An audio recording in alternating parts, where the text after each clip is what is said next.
Ever wonder what psychologists talk about over coffee? I'm Debbie Sorensen, a clinical psychologist in Mile High, Denver, Colorado, where I specialize in rehab and health psychology and acceptance and commitment therapy. And I'm Diana Hill, a clinical psychologist in Seaside, Santa Barbara, California, where I specialize in mindfulness and values-based approaches to therapy. In this podcast, we bring psychology research into practice by discussing topics from psychology with experts in the field and with each other. You'll get a glimpse into the books we read, the research we think is interesting, and the ideas from psychology that we use to thrive in our own lives. Thank you for listening to Psychologists Off the Clock. Hi, Debbie. It's good to talk with you again after meeting up with you just a couple weeks ago. Yeah, it's great to talk to you too, Diana. It was really fun to see you in person. Yeah, so Debbie and I met up for a yoga class in Boulder, Colorado, and we were planning on a picnic, but we got thunderstormed out, so we ended up at the Whole Foods overlooking the Flatiron Mountains in Boulder, which was pretty fantastic. And we got a chance to talk more about the podcast and maybe just a few tweaks and changes we're going to be making in today's episode and upcoming episodes. Yeah, we're going to keep talking about psychology topics with ourselves and have some sort of featured guests who talk about their areas of specialty. But we're going to kind of ground it a little bit more by starting every episode ourselves and just kind of talking about what we're into, what we're interested in, and psychology to get us started. And sometimes it'll just be the two of us, but sometimes it might be other people, but we're always going to kind of start it out that way. Yeah. So we have some great interviews lined up in the next few episodes in the future. And today we're going to be talking with Yael Schonbrun again. So we had the pleasure to talk with her a few episodes back about working parents and some of the struggles and enrichments of being a working parent. And today we hope to expand a little bit more to talk more about relationships. So I'm going to be talking to Yael about her specialty in integrative behavioral couples therapy. And then we're also going to talk a bit about broken bonds in romantic relationships. What happens when there's an affair or lying or substance use that goes on. Dr. Yael Schonbrun is a clinical psychologist in private practice and an assistant professor at Brown University. She's a mother of 3 boys, and she also blogs for Psychology Today. And you can find a lot of information about her and her upcoming book on straddling professional and engaged family life at yaelschonbrun.com. So that's YaelSchonbrun.com. And really look forward to sharing my conversation with Yael with you today. Can't wait to listen. Thanks, Diana. Thanks. Welcome, Yael. It's super great to see you again today. Thanks for having me, Diana. Yeah, thanks for coming back to talk about relationships, and hopefully we can get a chance to chat about integrative behavioral couples therapy, how that research and that type of therapy informs practice, and some of the minor things that people come in for therapy, as well as some of the big things that people come in for, like affairs or big infractions in relationships. Yep, there's so much to cover when it comes to couples therapy. Yeah. So early in your research career as a graduate student, you went in to really specialize in couples. And I'm so curious about you now, as a married, in a committed relationship, and also working with couples, how your perspective has changed over time from your early days in research to where you're at now in your practice. Yeah, I think that it's such an interesting thing to have started out in the relationship that I'm now committed to as a graduate student, studying relationships and learning about what predicts good, healthy, long-lasting relationships and what predicts sort of the relationships that don't go well.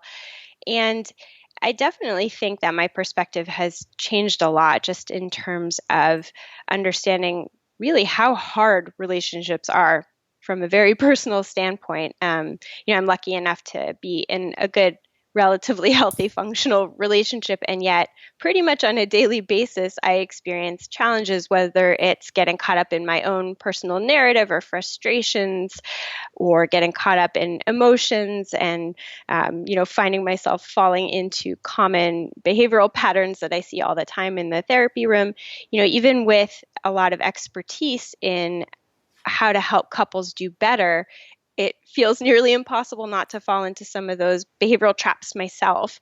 And so, it just helps me to experience a lot more compassion for the couples that I see when I am myself experiencing, challenges all the time in my own relationship. What are some of the behavioral traps that you see that sort of unwind couples?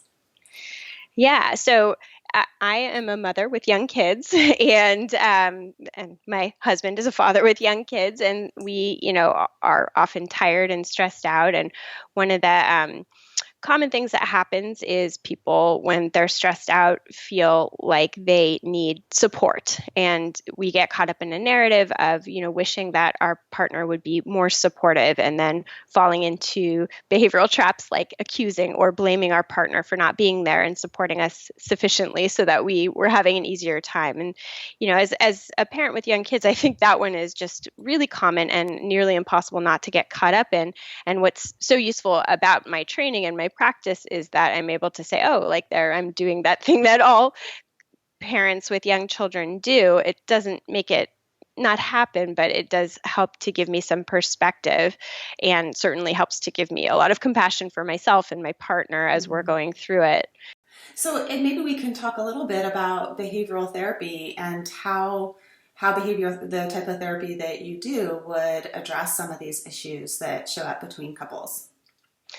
Yeah, so I practice a treatment called Integrative Behavioral Couples Therapy, and you talked a little bit about this in one of your previous podcasts, and we had talked about maybe going into a little bit more detail about that.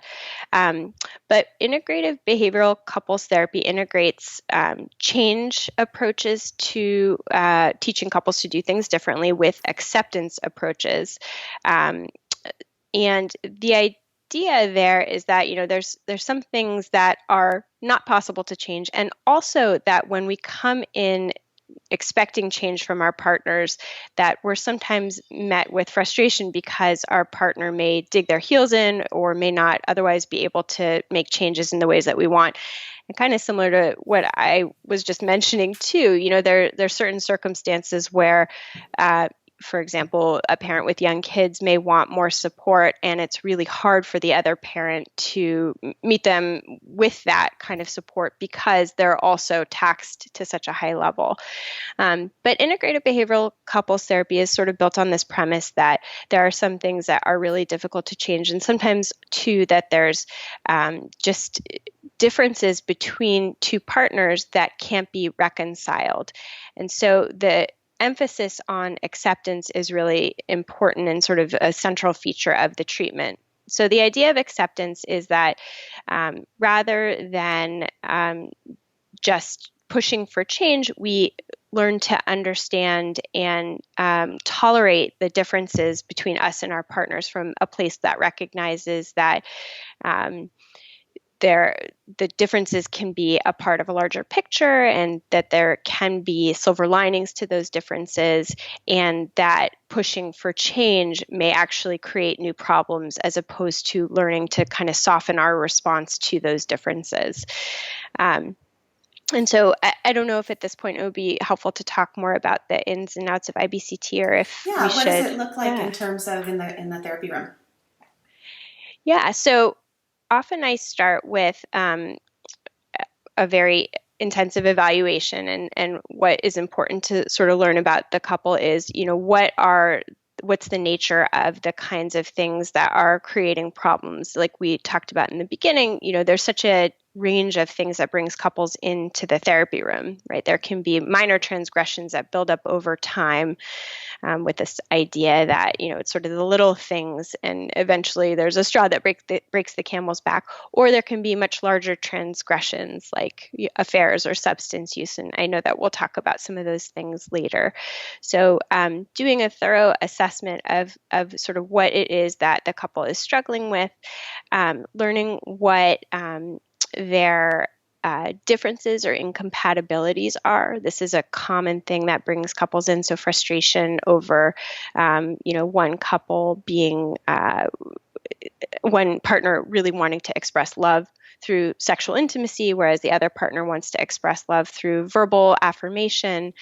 I also look for things like emotional sensitivities, and often those emotional sensitivities can be built up over the history of the life of the couple. So, for example, a lot of partners do receive like a lot of injuries during the years where they have young children, and they're so busy and so occupied with just getting through life that they don't have a chance to heal some of the injuries that happen. And so those injuries end up becoming real emotional sensitivities that can be set off really easily. So for example, one partner, go ahead. I was just going to say, in therapy, I often call those raw spots, in terms of when one partner is reacting in this really huge way. It's like an emotional burn on their skin, and the other partners, I don't understand why they're so upset with this. Oftentimes, if we trace back in time, we can see that there was something early on that happened, or a repetitive theme that's happening that's contributing to that injury, so that down the road, this person is kind of blowing up or feeling really hurt by a really minor, what appears to be a minor situation. Yeah, so it ends up being like a hair trigger. These things that don't necessarily from the outset look like such big deals, but from the inside just kind of set off this explosion. And it can, as you said, be so surprising to the other partner. Like, I don't understand why they're so reactive to this thing that doesn't seem like such a big deal. And so, as you just said, exploring that and really understanding that can be really helpful from the therapist's perspective. And then also, we'll talk about this too, but from the partner's perspective, deepening their understanding can be really healing as well. Then it's also really important to look at external circumstances and stressors. These are things like, financial limitations or lack of social support or career stress. And those are things that can really leak into a marriage. So it's important to kind of understand the impact that those types of circumstances have on the marital functioning. And then finally, to do a real thorough evaluation of patterns of problematic interactions. So different ways that the couple gets into a dynamic that tends to repeat itself in this sort of predictable way.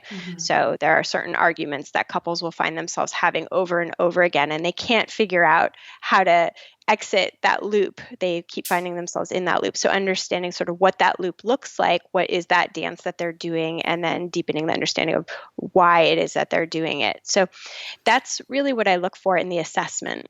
And that's why I think that being a couples therapist is one of the most difficult types of therapy to practice. And I really admire couples therapists, because you are managing, okay, what are the individual sensitivities of each partner? What is their dynamic between the two of them? And what are these raw spots? How are the patterns getting activated in the session and outside of the session?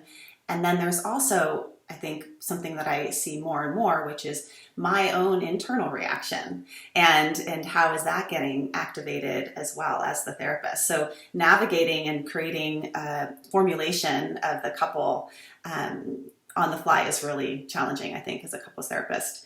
And can you talk a little bit about who tends to do well in couples therapy versus what would be people that would not do or don't end up doing as well, in terms of the research around that? Yeah, so there's some research looking at different kinds of couples therapy. So there's the most research has been done on a treatment called traditional behavioral couples therapy, and that was sort of the foundation for developing integrative behavioral couples therapy, because what they found in the research on traditional forms of behavioral couples therapy is that people who were older, people who had couples who had difficulty with collaboration, accommodating one another, compromising with one another, and couples who were less emotionally engaged, who were less sexually active, and who were more likely to withdraw during conflict, those were the couples that did less well in the traditional behavioral couples therapy approaches. And so that sort of provided some incentive to add in something more to the treatment package that would help those couples to move past some of the sticking points where they weren't getting helped with the traditional behavioral couples therapy. And so that's kind of where you see the acceptance piece getting integrated into the couples therapy formulation. And that's a theme that we're seeing across the whole field of psychology, where behavioral therapy has been shown to be so effective initially in a lot of ways. So, for example, if someone is struggling with an eating disorder, one of the behavioral approaches would be start by tracking your food or tracking your urges. But adding in an acceptance component is really what can enhance some of the sticking points when behavioral therapy doesn't quite be as effective. So it's hard to practice some of the behavioral strategies in couples therapy, like reflective listening, when internally you're feeling super dysregulated. And so I could see how acceptance would be important in order to help with especially highly distressed couples manage when change isn't always the most effective. Yeah. Yeah. I think that a lot of the highly distressed couples that I see and who have engaged in this kind of research really do get caught up in their cycle. And so if you sort of give them some tips over, like, do this differently, try to communicate differently, try to offer up a caring behavior, they might do it once and then they'll receive a response from their partner that is frustrating, and then that kind of sets off the old pattern. And what I often tell couples is that it's hard to change any kind of behavior that you've practiced for a long time, because that behavior becomes habit, right? Our thinking becomes habitual, our behaviors become habitual in relationships.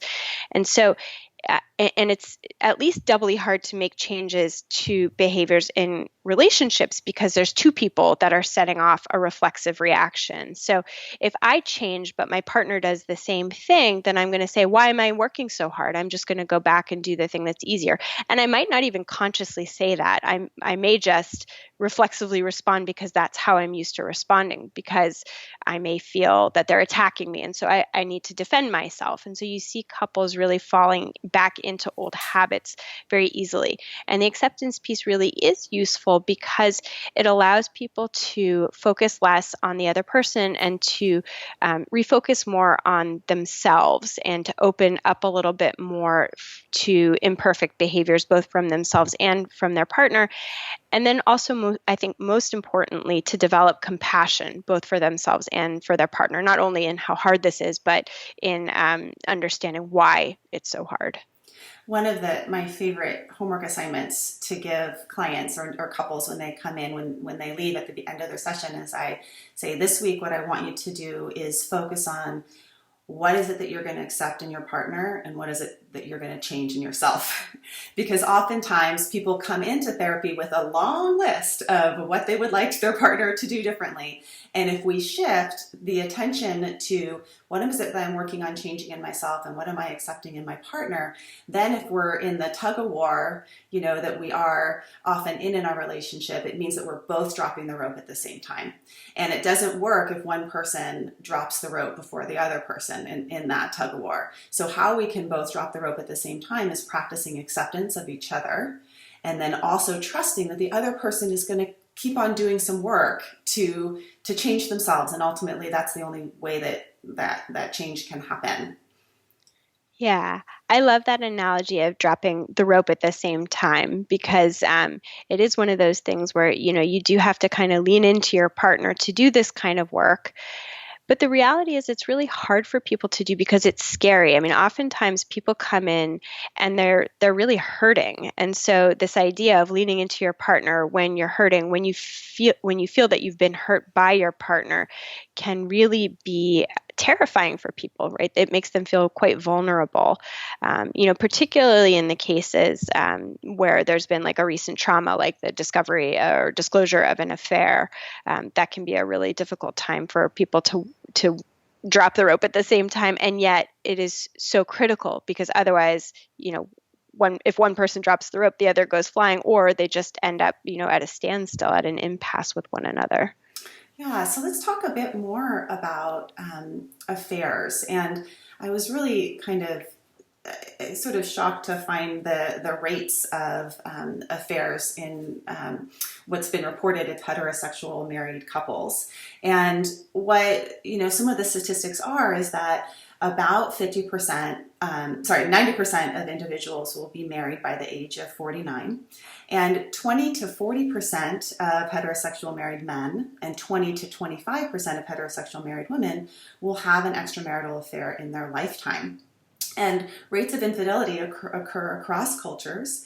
And there's different types of infidelity. So there's sexual infidelity, which is having a sexual relationship without having an emotional connection. There's romantic infidelity, which is a romantic emotional relationship without sexual connection. And then there's also the combination of sexual with romantic. There's also this interesting sort of topic, which is mate poaching. And that's sort of the idea that another one of the partners tries to woo somebody else's mate. And in some research reported by Helen Fisher, there are about 60% of men and 53% of women admitted to mate poaching. So maybe we can just talk a little bit about infidelity and when that shows up in a relationship. How do you even begin to approach this topic between couples? Yeah, that's so I see a lot of people that come in with who have just discovered that their partner has had an affair, and it is one of the most traumatic things that can happen in a relationship because it really does kind of change the belief system of what the relationship is for the partner who has just discovered the affair. They didn't, understand their partner to be somebody who might have been capable of doing that. It kind of changes, the sort of informal as well as the formal formula contract that they've made with their partner in their marriage. And so, there's often a lot initially of effort to just restore equilibrium with the idea that, in the very beginning stages of therapy, the work is really to just help stabilize things. What are they going to do in the immediate future? How are they going to stay in the same house? Will the extramarital affair be cut off? How will they handle the child care if there are children? And and how will they take care of themselves? And then once there's enough of a sense of equilibrium, then there's a sense of, can they come back in and try to do some of the work of figuring out what happened to cause the affair, and then how will they recover from the affair. So there's really, I do kind of more than other kinds of therapy, separate out the work that I do with couples who have, who are working with an affair into stages. So there's kind of the restoring equilibrium, and then there's the understanding the predisposing characteristics that set the relationship up for an affair, and then there's sort of the healing and then recovery phase as well. But doing the affair work is really, I use the IBCT model of understanding, what happened in incompatibilities and what were the problematic kinds of interactions. What are the individual factors that might have led the partner who had the affair to make that kind of a decision? What are the relationship factors that might have also contributed? And then in terms of the non-affair partner, to also understand what role they may have had. And of course, it's really important to say that the person who had the affair is entirely responsible for their behavior, but it's also often the case that even the non-affair partner can recognize that they might have had some role, some piece of a role in setting the relationship up to be at risk for having an affair. So for example, one common presentation that couples come in with is that one partner is more likely to express their love for the other partner using sexual intimacy, whereas the other partner may have a different way of giving or receiving love. And that can be a common predisposing vulnerability for an affair when there is that kind of an incompatibility. And that sounds a lot like the love languages that I've heard about or people come in and talk about. Yeah, absolutely. There's this great book by Gary Chapman called The 5 Love Languages, and he talks a lot about how it's very common for partners to have different ways of preferentially giving and receiving love, and certainly giving and receiving love through sexual intimacy is one of those. And there are other common ones, including through verbal affirmation, or through gift giving, or through quality time spent together. And when you see those kind of differences, it can leave both partners feeling frustrated, and it can really set the relationship up to develop some cracks that are potentially the foundation for having an affair, if they're not dealt with appropriately. I just want to say that it's actually more common than not for couples to have differences in their love languages, so that the differences themselves are not the problem. The problem is more what we do with those differences. And that's really what IBCT talks a lot about, is taking those differences and using them to your advantage, as opposed to letting those differences create rifts in the relationship. But when it comes to affairs, it is common to have different love languages, as one feature of what might have set the relationship up to have the affair.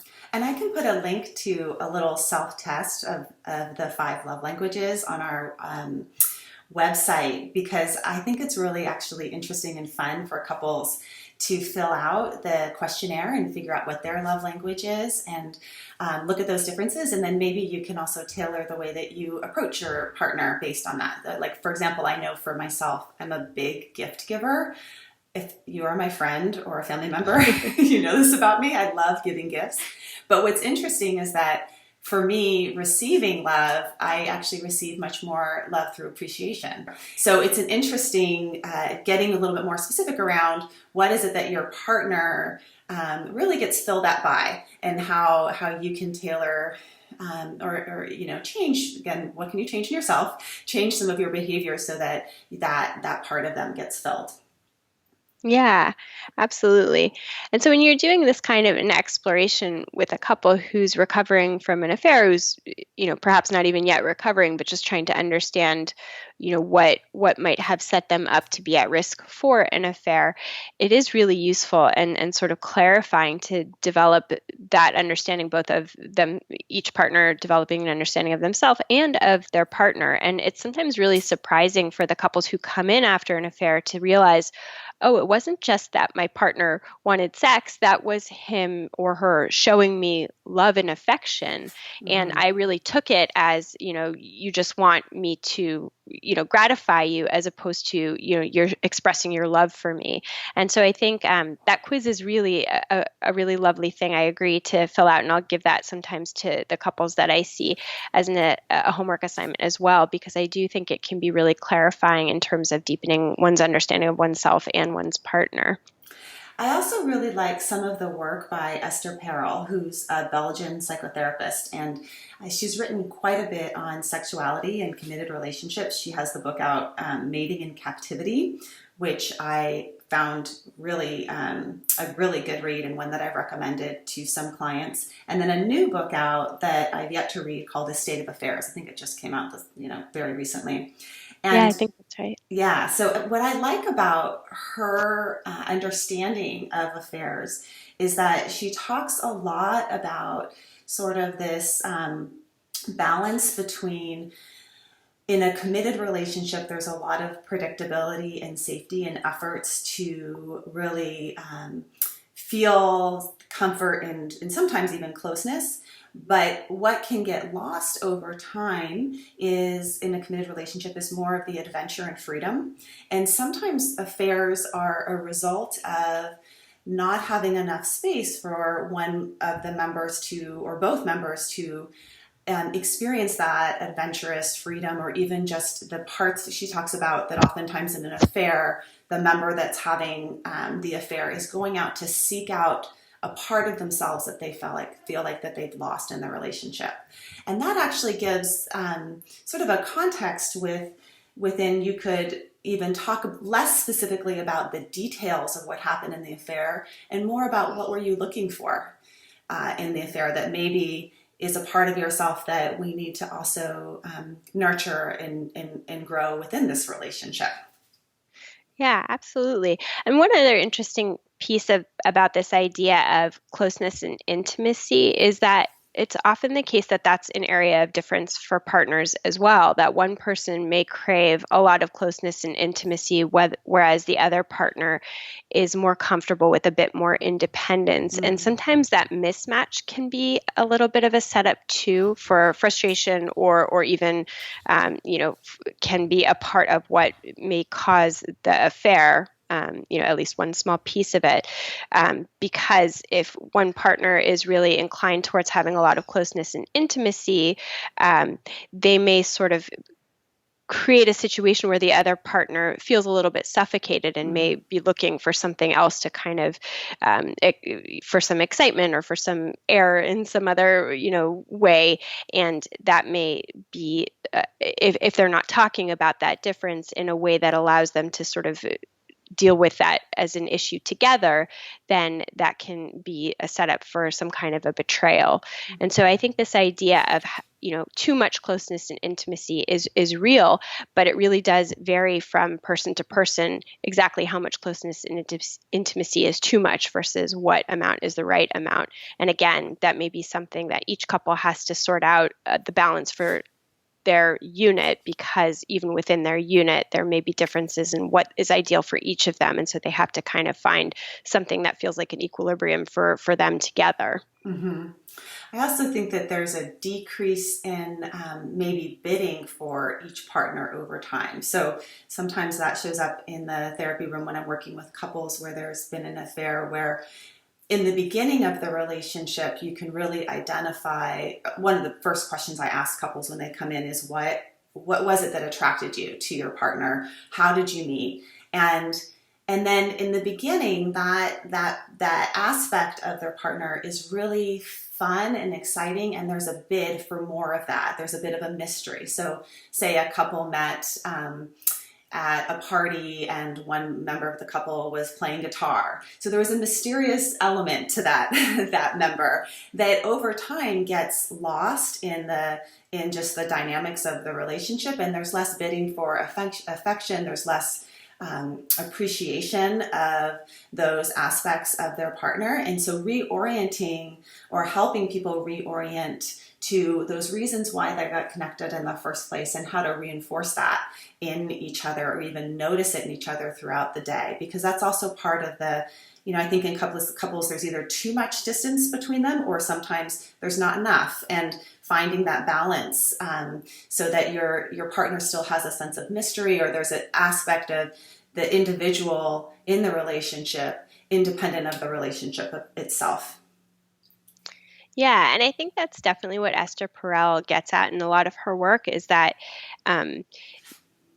we do kind of default and habituate to our relationships and just get really, really comfortable. Mm-hmm. And what was exciting in the beginning that we sort of sought after is now belongs to us. And so we don't have to work as hard. We don't have to make those bids, as you just said, to get more of the thing that seemed so interesting and enticing to us. We already have it, and now it's familiar, and we may love it, but the tension that comes with wanting something really goes out the window when we just have it and it becomes safe and comfortable and just available to us anytime we want it.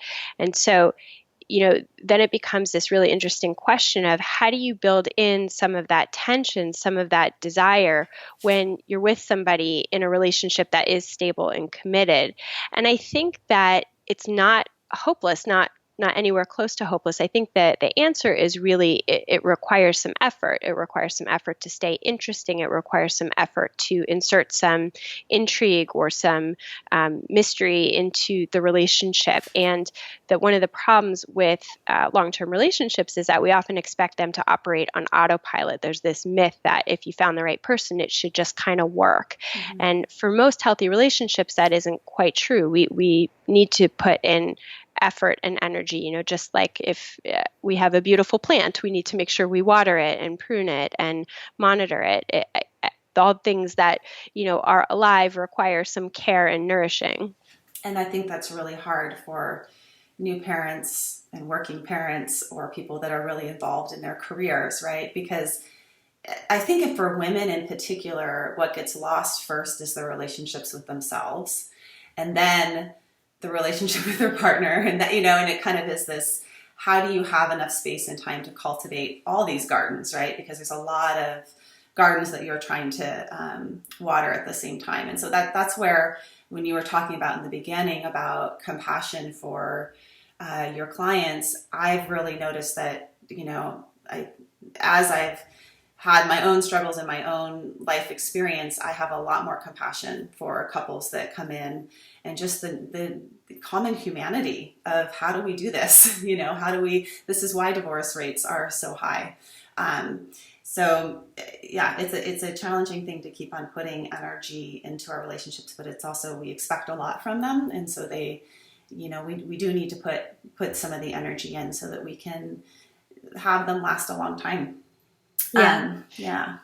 That kind of reminds me of what I emailed you about just this week, which is, do you have any helpful ideas for how I can do a little bit of self-care while I have a young baby in my life? And it's just so challenging to find the time, and we do need to nourish ourselves to be able to have enough to give to our relationships.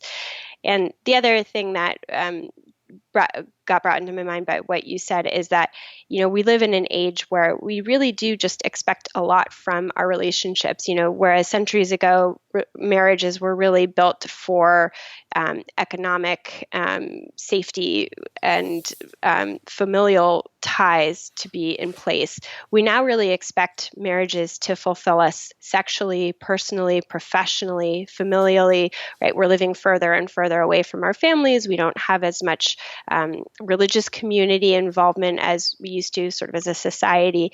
And we expect marriages to really offer a lot of that. And yet it's really hard for most people, as you said, because of our kids and our careers, and life is so busy and so taxing, to be able to put in enough to get out what we expect. And so just remembering that we expect a lot from our marriages, but that in order for them to deliver, that we do need to find ways to prioritize them, and still to remember too that in order to put in what our marriages need, we first need to make sure that we're healthy as individuals. Mm-hmm. So I have a question related to the infidelity part, which is,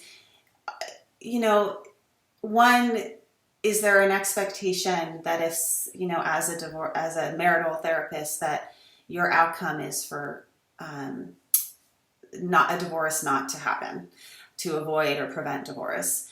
And then two, can people recover from infidelity? What does it look like on the other side? Because I think that's often, when people are coming in, one of their questions is, are we going to be able to get through this?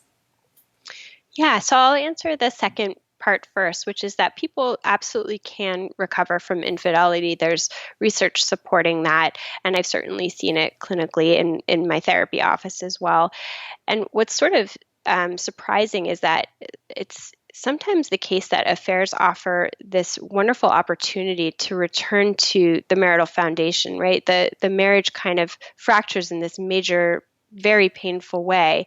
And it gives couples an opportunity to say, oh, there was really something wrong going on for a long time. I mean, and to that end, there's research showing that couples on average wait 6 years from the time that they identify that there's a significant problem in their relationship to actually attend couples therapy. And that's a really long time to be living with something that is causing you a lot of pain, and to feel unable to do anything effective about it. And so by the time an affair is disclosed, it's often the case that problems have been in the relationship for a long time, and the affair kind of exposes them, right? There's sort of nothing more to hold back. And so couples are often at this place where they can really dive deep into exploring what had gone wrong in the relationship, however long ago it started, and to really sort of being, and if they're in a position to really explore and do some self-reflecting as well as reflecting on the relationship at large, it can really be a powerful turning point. And then the second question that you had about what good outcomes of couples therapy is a really interesting research and clinical question. And it is certainly true that we want to see marriages succeed. Marriage is associated with all sorts of good mental health and health outcomes, but that's a statistical finding, and there's certainly lots of marriages and people that do better once they exit the marriage. When there's high conflict, certainly when there's abuse, those are definitely marriages that you need to really reflect very deeply on whether staying together is a good outcome or not. And I often find that couples will come into therapy, many years after the problem has started, and one of the things that they'll be exploring is what will be a good outcome for us. And so that is actually one of the goals of therapy, is to sort of really deeply reflect on that question. And so what's sort of you're also pointing to by saying that it takes 6 years for people to come into therapy after they've been established a problem. Sort of the 7-year itch has some truth to it, but this idea that problems build up over time, and by the time they come into the therapy room, it just feels like this is huge, versus being able to address communication along the way and tend to the problems, early on. And thinking about, I really encourage people to think about therapy as a preventative wellness tool. And I think that in general, I'm a big believer, whether it's with your physical health as well as your mental health, being able to tend to and take care of yourself before it becomes irreversible. And that's where I think therapy can also be really beneficial. I'm always excited when new couples, recent couples in their, maybe not yet married or early in the relationship, come into therapy, because I feel like it's such a good prognostic factor that they're wanting to work on things early on, as opposed to waiting until these really entrenched patterns develop. Yeah, absolutely. There's actually a good amount of research supporting the utility of premarital counseling for the long, healthy life of a marriage. And so I definitely encourage listeners to consider premarital counseling if they're at that stage in the game. And what's also nice is that there's self-help books that are really wonderful to read, but also that clergy are often well versed in premarital counseling. So that's another way that you can access some of that training. And often premarital counseling, as you said, does review skills like communication training and helping couples clarify values and prepare for things that they could foresee as being risky times or risky dynamics for them, and then planning around them so that they don't get stuck in the trenches of something that could otherwise be avoided. Yeah. Well, thank you so much, Yael. I'm wondering if there's any sort of closing resources that you want to make sure you mention for the listeners, if there's any particular books or resources to point people to that may be interested in learning more about either couples therapy if they're a therapist, or how to enhance their relationship if they're working on their own relationship issues. Yeah, so the IBCT books are wonderful. So the self-help book that I recommend to couples is called Reconcilable Differences, and the authors are Christensen, Jacobson, and Doss. And there's a companion book to that for therapists that are interested in learning the treatment by the same authors. And another book that I also love that isn't strictly IBCT, but it has a lot of the very similar types of strategies, is called Act with Love by Russ Harris. Mm-hmm. And that one's very, very readable for couples that aren't. Reconcilable Differences tends to be a little bit more detailed, and it's more for people that are a little bit more interested in like the science of therapy and marriage. But Act with Love is a little bit more accessible if you're less into that kind of book. And then there's also the premarital researchers that have done a lot of work in this area have a lot of books on marriage as well that teach a lot of the communication skills and things like that, called Fighting for Your Marriage. And I think they have ones that are like Fighting for Your Christian Marriage, Fighting for Your Jewish Marriage, that you can sort of in a way tailor the lessons to whatever kind of marriage you're trying to build. Great. Thank you so much for those. And if you're interested in working with Yael or learning more about her, you can find her on her website, which is yaelschonbrun.com, yaelschonbrun.com. And again, it was just really good to talk with you, and I hope to continue our conversations in more episodes in the future. So thank you so much for joining us. Thank you so much for having me. Okay, take care. Thank you for listening to Psychologists Off the Clock.